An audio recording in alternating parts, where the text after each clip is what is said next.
तो दोस्तों आज के एपिसोड में पिंगान सीधा उस ग्रैंडपा के घर के अंदर ही घुस जाएगा ताकि वहां जाने के बाद लिन का बदला ले सके कि आखिर उन लोगों ने लिन के साथ ऐसा क्यों किया। तो जैसा कि अब तक क्या हमने देखा था, लिन यहाँ पर वो आर्मर बेचने के लिए तैयार हो चुका था जिसे मिस जू जो होती है वो खरीदने के लिए आती है। लेकिन इसी बात को सुनकर आसपास जो बैठे लोग थे वो लोग अफवाह फैला देते हैं कि जो लिन है वो अपना आर्मर फैंगलाई एकेडमी को बेच रहा है, जो कि उस ग्रैंडपा की जो ज़ेंगियन माउंटेन है उसकी सबसे बड़ी दुश्मन है। यही सुनकर वो जो ग्रैंडपा था जिसका नाम युवान है वो भड़क जाता है कि आखिर उस लिन की हिम्मत कैसे हुई हमारे दुश्मन को वो आर्मर बेचने की। इसलिए उसने लिन के पास जाकर उसे ऐसा मारा था कि लिन की हालत पूरी तरह से खराब हो चुकी थी। वो अब उठ तक नहीं पा रहा था, ऐसा लग रहा था कि अब वो बिल्कुल मर ही जाएगा। इसी वजह से पिंगान ने ठान लिया था कि वो लिन का कैसे भी करके बदला लेगा। तो इस एपिसोड की शुरुआत में ग्रैंडपा जो होता है अपनी पोती के साथ एक लिन फैमिली के पास आता है। वहां आने के बाद लिन फैमिली का जो लीडर था उसे ग्रीट कर रहा था ग्रैंडपा के यहाँ पर आने के लिए। ग्रैंडपा युवान जो होता है वो अपनी पोती से कहा था कि देखो बच्ची, तुम यहाँ पर ना रहो, मैं कुछ जरूरी काम करके आता हूँ। वो काम थोड़ा सा ज्यादा जरूरी है इसलिए मुझे जाना पड़ेगा क्योंकि मैंने अभी थोड़ा सा बखेड़ा खड़ा कर दिया है ना, तो इस वजह से हो सकता है कि कुछ दुश्मन होंगे जो मुझे ही ढूंढ रहे होंगे। तो मैं नहीं चाहता कि अगर तुम मेरे साथ रहोगी ना तो तुम भी किसी मुसीबत में पड़ जाओ, तो तुम यही रुको, मैं सारा मैटर सुलझा के आ जाऊंगा। उसकी पोती कह रही थी कि नहीं ग्रैंडपा, मुझे नहीं कहीं जाना है, मुझे आपके साथ ही रहना है, आप जहाँ जाएंगे मैं वहीं जाने वाली। तब लिन फैमिली का जो लीडर था वो युवान से कह रहा था कि सीनियर, आपको घबराने की जरूरत नहीं है, हम लोग यहाँ पर है ना, हम यहाँ पर आपकी पोती का अच्छे से ख्याल रखेंगे। वो वहाँ पर टाउजी नाम की एक लड़की को बुलाता है और उससे कह रहा था कि तुम्हारी जिम्मेदारी है ग्रैंडपा युवान की पोती का ख्याल रखना, अगर इसे कुछ भी हुआ तो मैं तुम्हारी जान ले लूंगा। ये सुनकर ग्रैंडपा युवान जो होता है वो लिन फैमिली के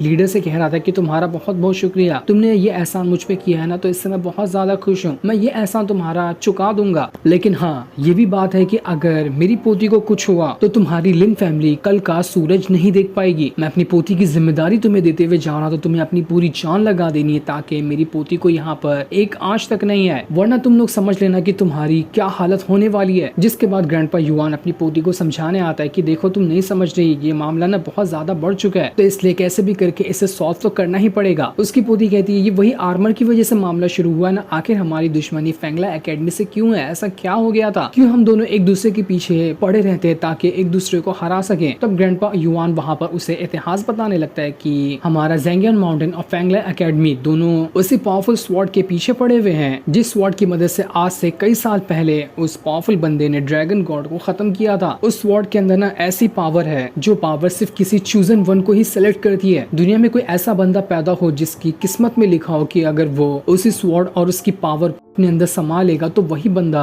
उस स्वॉर्ड की पावर का इस्तेमाल कर सकता है। हमारी ज़ेंगियन माउंटेन और फैंगलाई एकेडमी दोनों उसी स्वॉर्ड के पीछे पड़ी हुई है ताकि इन दोनों फैमिली के अंदर से कोई ऐसा बंदा निकल कर बाहर आए जो वही चूजन वन हो जिसके पास उस स्वॉर्ड की पावर जाएगी। यही वजह है कि हम दोनों यहाँ पर बहुत ही जमाने से एक दूसरे से लड़ते हुए आए हैं। ये लड़ाई तभी खत्म होगी जब हम दोनों की फैमिली में से कोई एक बंदा ऐसा बाहर निकल कर आए जिसके पास उस स्वॉर्ड की पावर चली जाए। जिस भी फैमिली के बंदे को उस स्वॉर्ड ने सिलेक्ट किया वो फैमिली मानो की जीत जाएगी। उस फैमिली के पास इतनी पावर आ जाएगी कि उसका अंदाजा भी नहीं लगाया जा सकता। ऐसा कहा जाता है कि जिसके पास वो आर्मर जो कि लिन के पास था वो आर्मर हो और उसके बाद उसके पास वो स्वॉर्ड पावर आ जाए तो वो बंदा इतना स्ट्रांग हो सकता है कि वो खड़े खड़े पूरी की पूरी कंट्री को खत्म कर देगा। उस आर्मर और उस स्वॉर्ड को तोड़ पाना बिल्कुल नामुमकिन के बराबर है। कभी उसे तोड़ा या फिर उसकी पावर को रोका जा ही नहीं सकता। अभी तक कि ये कंफर्म तो नहीं कहा गया, लेकिन सारे लोगों को ऐसा लगता है ना कि जब लिन के पास वो आर्मर है तो हो सकता है बाय चांस लिन ही वो चूजन वन हो जिसके पास उस स्वॉर्ड की पावर जाएगी। इसलिए ना ही हमारी जो ज़ेंगियन माउंटेन है वो लिन को फैंगलाई एकेडमी की तरफ जाने देना चाहती है, नहीं फैंगलाई एकेडमी लिन को हमारे तरफ आने देना चाहती है। इन्हीं दोनों के बीच में ये लिन जो है ना पिस रहा है। मैं बस इस बात को कंफर्म करना चाहता हूँ कि अगर लिन ही वो चूजन वन हुआ ना तो फिर मैं उसे अपने साथ शामिल कर लूंगा। एक बार वो मेरे साथ शामिल हो जाए उसके बाद मैं उसकी जान लेकर उसकी सारी पावर को छीन लूंगा। उसकी पोती कह रही होती है फिर आपने यहाँ पर लिन को मारा क्यों, ऐसा लग रहा है कि वो मर गया। अगर वो मर गया होगा और इसके बारे में किसी को पता चला कि आपने ही यहाँ पर उसकी इस तरह से हालत खराब की है तो हम मुसीबत में पड़ सकते हैं, क्योंकि हम वैसे भी आउटसाइडर हो। तो यहाँ के जो गांव के रूल है उसी हिसाब से हमें गांव से बाहर निकाल कर फेंक दिया जाएगा। तो नहीं हमारे हाथ लिन लगेगा, ना ही उसका आर्मर या फिर वो स्वॉर्ड लगने वाली है। जिस पर ग्रैंडपा कहता है तुम्हें क्या लगता है कि मैंने लिन को मार दिया? नहीं, मैंने लिन को नहीं मारा है, लेकिन हाँ उसकी हालत जरूर खराब कर दी है। वो अपने आखिरी सांस तक के ऐसे ही बिस्तर पे पड़ा रहेगा और अपनी पल पल मौत को तरसेगा, क्योंकि अगर मैंने उसे मार दिया होता ना तो सीधा सीधा मुझे इस गाँव से बाहर निकाल निकालकर फेंक दिया जाता, जो कि मैं बिल्कुल भी नहीं चाहता। इसलिए मैं तुमसे कह रहा हूँ कि तुम यहीं पे रुको और अपना ख्याल रखना। मैं सारा मैटर देख कर आता हूँ कि असल में ये प्लान किसका था और किसने मुझे लिन के खिलाफ भड़काया। क्या ये फेंगलाई एकेडमी वालों का काम था या फिर किसी और का काम हो सकता है जिसने मुझे लिन के खिलाफ भड़का दिया और मैंने उसकी धुलाई कर दी। ये सुनकर ग्रैंडपा युआन की जो पोती होती है उससे कहती कि आप मुझसे वादा करो कि आप यहाँ पर रिटर्न जरूर आओगे। जिस पर उसका जो ग्रैंडपा होता है उससे वादा कर देता है कि ठीक है, मैं सारा मैटर सुलझा करना जल्द से जल्द तुम्हारे पास आऊंगा। दूसरी तरफ एक डॉक्टर जो होता है वो लिन का इलाज कर रहा था, लेकिन इलाज करते हुए वो वहाँ पर सारे लोगों से कह देता है कि नहीं, ये मामला मेरे हाथ के बाहर है, मैं यहाँ पर लिन को नहीं बचा सकता। वो अभी सांसें ले रहा है, मैं बता सकता हूँ कि वो अभी सांसें ले रहा होगा, लेकिन कब तक लेगा ये नहीं मैं कह सकता। चाहे वो आज मर जाए, कल मर जाए या परसों मर जाए, ये कभी भी मरेगा, लेकिन मरेगा कंफर्म है। मास्टर रुआन की बेटी तो वहाँ पर डॉक्टर का ही गला पकड़ते हुए कहती कि आखिर तेरी हिम्मत कैसे हुई ऐसा करने की, तू यहाँ पर इलाज कर, अगर इलाज नहीं कर सकता तो काय के लिए अपने आप को डॉक्टर कहलवाता है। मास्टर रुआन अपनी बेटी से कहते कि रुक जाओ, डॉक्टर की रिस्पेक्ट, वो यहाँ पर किसी मरे हुए इंसान के अंदर जान तो नहीं डाल सकता ना, वो डॉक्टर है, वो सिर्फ अपना काम कर रहा है। वहीं पर पिंगान भी बैठा हुआ था जो कि काफी ज्यादा उदास होता है। वो वहाँ पर डॉक्टर से कह रहा था कि डॉक्टर प्लीज आप एक बार फिर से यहाँ पर ट्राई करने की कोशिश करें, क्या पता हो सकता है कि लिन यहाँ पर ठीक हो जाए और उसकी इंटरनल जो चोटें हैं वो सभी रिकवर होने लगे। डॉक्टर बताता है कि नहीं पिंगान, मैंने अपनी तरफ से सारी की सारी कोशिश कर ली, लेकिन मैं कुछ नहीं कर पा रहा। इसके अंदर से चोटें इतनी ज्यादा गहरी है कि उसे ठीक करना बिल्कुल नामुमकिन है। पिंगान कहता है सिर्फ मेरे लिए आप एक बार फिर से ट्राई करो और उसके बाद जो भी फैसला निकल के आएगा मैं उसे एक्सेप्ट करने के लिए तैयार हूँ। पिंगान के इतने रिक्वेस्ट करने पे वो डॉक्टर फिर से यहाँ पर लिन का इलाज करने के लिए मान जाता है। उसके बाद तो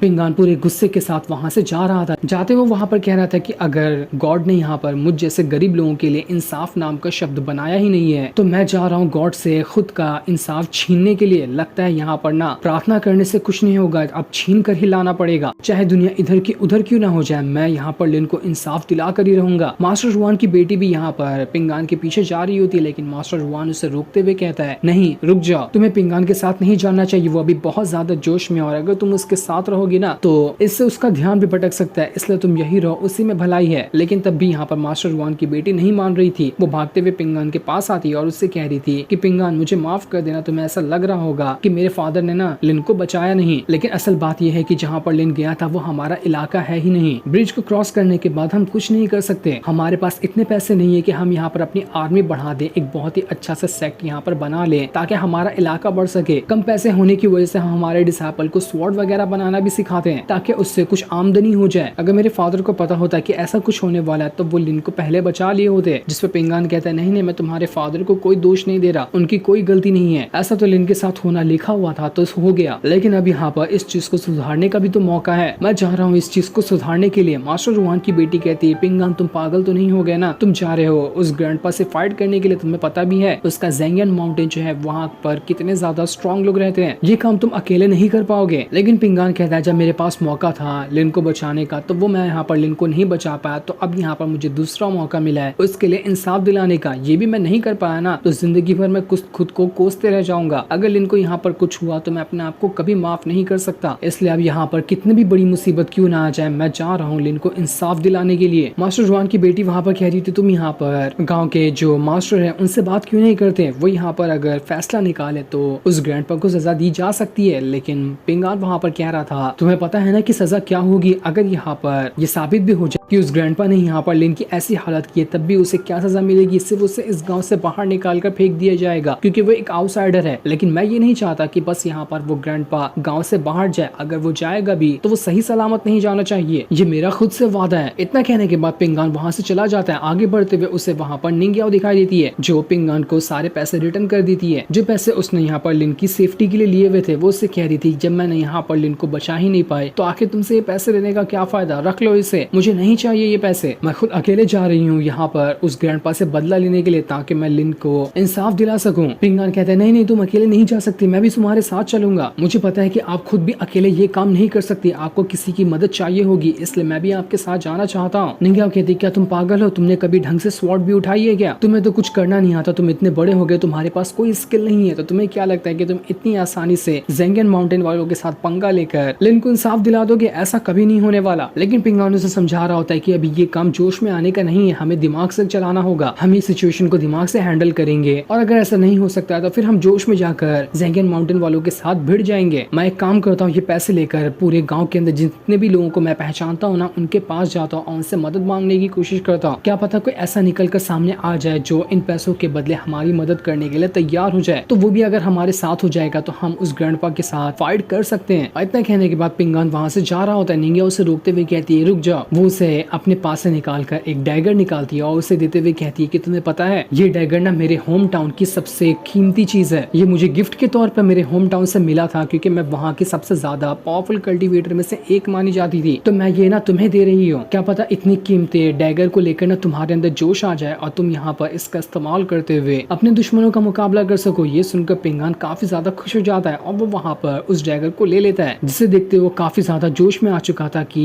अगर मेरे हाथ में इतनी कीमती चीज लगी है तो मैं इसे रिस्पेक्ट देते हुए कोशिश करूंगा कि ये यहाँ पर लिन को इंसाफ दिलाने में मदद कर सके। क्या पता इस बार शायद हमें एक से ज्यादा लोगों को भी मारना पड़ सकता है। निंगिया कह रही होती है आज से पहले तुमने कितने लोगों की जान ली है तुम्हें पता है? पिंगान कहता है नहीं मालूम, शायद एक या दो होंगे, वो भी मैंने अपनी मर्जी से नहीं लिया था। कोई था एक ओल्ड मैन जिसने अपनी पावर का इस्तेमाल करके मुझे कंट्रोल किया, उसके कंट्रोल में ही जाकर मैं उन दोनों की जान ले लिया था, लेकिन खुद से मैंने आज तक किसी को नहीं मारा है। निंगिया कहती है आज तक किसी को मारा नहीं और इतना जोश चढ़ा कर रखे हो कि तुम यहाँ पर सीधा ज़ेंगियन माउंटेन वालों के साथ पंगा लेते हुए उन्हें खत्म कर दोगे। मैं भी तो देखती हूँ कि तुम्हारा जोश तुम्हें कहाँ तक ले जाता है। इसके बाद पिंगान वहाँ से सबसे पहले ब्रदर सॉन्ग के घर पे ही आता है जहाँ पर यीजुई होती है। वो यहाँ पर मदद मांगने के लिए आया था। यीजुई कहती है देखो ब्रदर सॉन्ग यहाँ पर नहीं है तो तुम जा सकते हो। पिंगान कहता है मुझे यहाँ पर ब्रदर सॉन्ग से काम नहीं है, मुझे तुमसे ही काम है। मैं यहाँ पर तुमसे मदद मांगने के लिए आया हूँ कि क्या तुम यहाँ पर मेरी मदद करोगी? यीजुई कहती है देखो मुझे ढंग से स्वॉर्ड पकड़ना नहीं आता तो मैं यहाँ पर तुम्हारी मदद कैसे कर सकती हूँ, चले जाओ यहाँ से, ये काम मुझसे नहीं होगा। पिंगान कहता है मैं तुम्हें फाइट करने के लिए नहीं कह रहा, मुझे पता है कि जब मैंने पहली बार तुम्हें देखा था ना तो तुम्हारे अंदर से अजीब सा ऑरा निकल रहा था। मैं दावे से कह सकता हूँ कि तुम कोई मामूली लड़की तो नहीं हो। तो मैं सोच रहा था कि क्या पता अगर तुम्हारे पास स्पिरिचुअल ऑरा है ना तो तुम उस ऑरे का इस्तेमाल करते हुए लिन को ठीक कर दो। तुम्हें बस इतना करना है कि लिन के पास जाना है और उसकी मदद करनी है। क्या पता तुम्हारे स्पिरिचुअल ऑरा की वजह से उसके जो इंटरनल चोटें हैं वो ठीक हो जाए और चांस बढ़ सकते हैं कि लिन जिंदा बच जाएगा। ये सुनकर तो यीजुई घबरा जाती है कि आखिर इस पिंगान को कैसे पता चल गया कि उसके पास स्पिरिचुअल पावर है। कहीं ऐसा तो नहीं कि उस टाइम पिंगान होश में था जब उसने पिंगान की सारी पावर छीन ली थी। इसी घबराहट में वो वहाँ पर पिंगान से मना कर देती कि नहीं मेरे पास कोई स्पिरिचुअल पावर नहीं है, तुम जा सकते हो यहाँ से, मैं तुम्हारी मदद बिल्कुल भी नहीं करने वाली। ये सुनकर पिंगान बेचारा काफी ज्यादा उदास हो जाता है और उदास होने के बाद वो वहाँ से चला जाता है। अब पिंगान मास्टर के पास आता है ताकि उनसे मदद मांग सके, लेकिन वहाँ पर आने के बाद उसे पता चलता है कि मास्टर तो यहाँ पर है ही नहीं, वो किसी जरूरी काम से चले गए हैं और 3 दिन बाद आएंगे। ये सुनकर पिंगान उदास हो जाता है कि यहाँ पर तो मास्टर से भी कोई मदद नहीं मिल सकी, इसलिए पिंगान वहाँ से उदास होते हुए चला जाता है। अब पिंगान वहाँ से गुआन के पास आता है जहाँ पर ब्रदर सॉन्ग भी मौजूद था। वहाँ पर आने के बाद पिंगान गुआन से कह रहा होता है कि देखो मुझे पता है कि ना आप यहाँ पर काफी ज्यादा स्ट्रॉन्ग है, आपको दाली डायनेस्टी का सबसे ज्यादा पावरफुल कल्टीवेटर कहा जाता है, तो देखिए मेरे पास से कुछ पैसे हैं, अगर इन पैसों के बदले अगर आप यहाँ पर मेरी मदद करने के लिए तैयार होते हैं ना तो मैं आपका ये एहसान कभी नहीं भूलूंगा। मैं बस चाहता हूँ कि आप यहाँ पर लिन को इंसाफ दिला दें। जिस पर गुआन कह रहा होता है तुम्हें पता है आज तक के सिर्फ मैंने लोगों की जान ली है, किसी के लिए इंसाफ नहीं दिलाया, और तुम यहाँ पर कह रहे हो मैं लिन को इंसाफ दिलाऊं, वो भी सिर्फ इन 2-4 सिक्कों के बदले? ऐसा नहीं हो सकता। तुम्हें पता है ना कि ज़ेंगियन माउंटेन वाले कितने ज्यादा स्ट्रॉन्ग है। अगर मैंने यहाँ पर ज़ेंगियन माउंटेन के खिलाफ लड़ाई छेड़ दी तो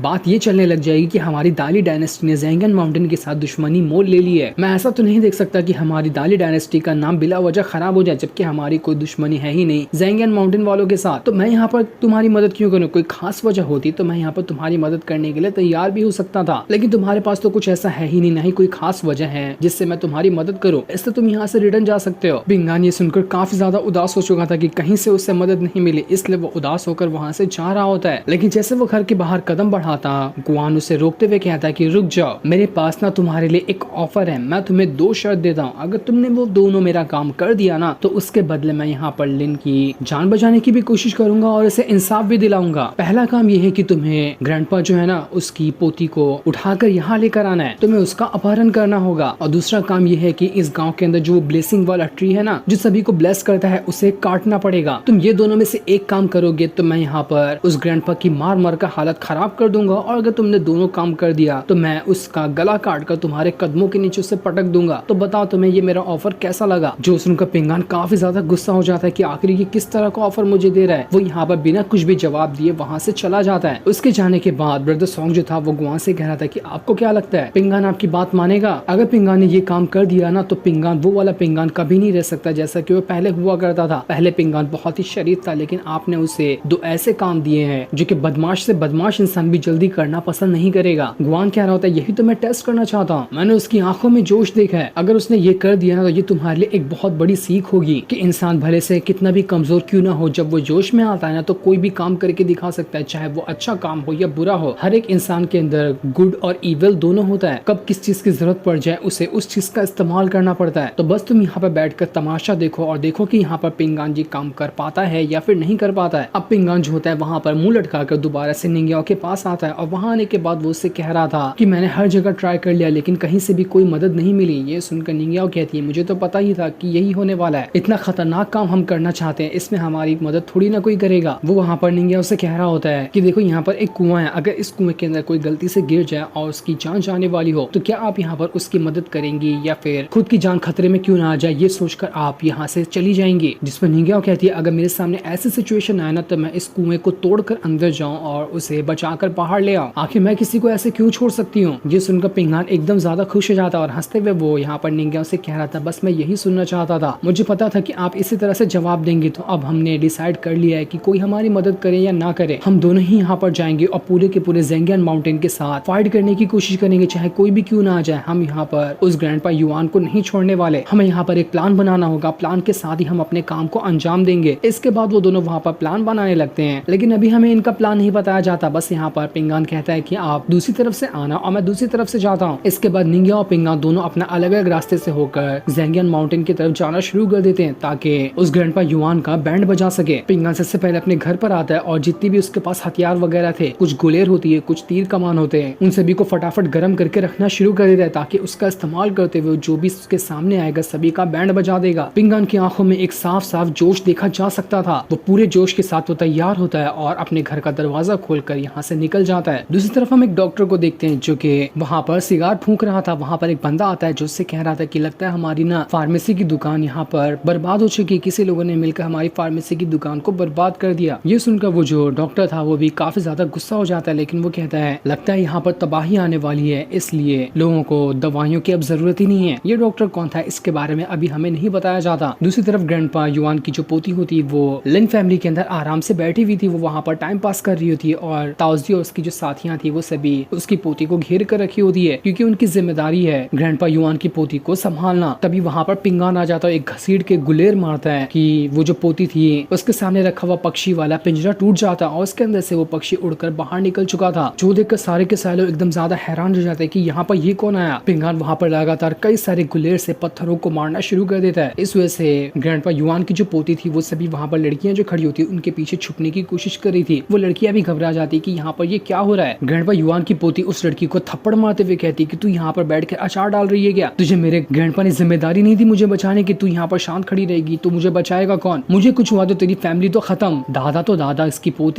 ताओजी जो थी वो वहाँ पर पिंगान को देख ली थी, इसलिए वो उसी की तरफ बढ़ना शुरू कर देती है। वो अपने स्टिक का इस्तेमाल करते हुए यहाँ पर पिंगान के साथ फाइट कर रही थी। उसके स्टिक में काफी ज्यादा रफ्तार थी लेकिन फिर भी पिंगान यहाँ पर उसके स्टिक से बच जाता है, जिसके बाद तो ताओजी ने अपनी पावर का इस्तेमाल करते हुए पिंगान के साथ फाइट करना शुरू कर दिया था। ताओजी यहाँ पर मार्शल आर्ट की काफी अच्छी एक्सपर्ट लग रही होती है। पिंगान यहाँ पर जोश में आया हुआ था तो इसलिए उसने बॉक्सिंग टेक्निक में जितना भी कुछ सीखा था वो सभी का इस्तेमाल करते हुए ताओजी के साथ फाइट कर रहा होता है। और इस बार जब वो फाइट कर रहा था तो उसके अंदर से थोड़ी बहुत पावर निकल रही होती, वो काफी अच्छी तरीके से ताओजी के साथ बॉक्सिंग टेक्निक का इस्तेमाल करते हुए फाइट कर पा रहा था। लेकिन तब भी ताओजी यहाँ पर मार्शल आर्ट की एक्सपर्ट थी, इसलिए वो पिंगान को काफी ज्यादा मारती है। लेकिन पिंगान जहाँ पहले को बहुत ज्यादा मार खा जाता था उतना ज्यादा मार नहीं खा रहा होता है। उसने ताओजी को अच्छी खासी टक्कर दी थी, वो हर बार उसके अटैक को रोकता और उसके ऊपर अटैक करते जा रहा था। लेकिन फिर भी यहाँ पर ताओजी काफी ज्यादा स्ट्रॉन्ग लग रही होती है। उसने पिंगान को उठा उठा कर फेंकना शुरू कर दिया था, लेकिन फिर भी पिंगान इतनी जल्दी आसानी से हार नहीं मानता। वो ताओजी को भगा भगा कर मार रहा होता है, पहले उसे भगाकर थकाता, उसके बाद मौका देखकर वो ताओजी के ऊपर अटैक करना शुरू कर देता। इन दोनों की फाइट बहुत ही ज्यादा जबरदस्त चल रही थी। पहली बार यहाँ पर पिंगान ने किसी को बहुत अच्छी टक्कर दी होती है। वो जैसे एक घसीट के पंच ताओजी को मारता, वो वहाँ पर एक स्टोन पे गिरने वाली थी जहाँ पर गिर के तो उसकी जान चली ही जाती, लेकिन खुद ही पिंगान वहाँ पर उसे रोक लेता है ताकि यहाँ पर ये ताओजी मर न जाए। पिंगान यहाँ पर उससे फाइट भी कर रहा था और उसे बचाना भी चाह रहा था। गजब का इंसान है, क्योंकि उसका दिल साफ है तो वो किसी को भी ऐसे कुछ नहीं कर सकता।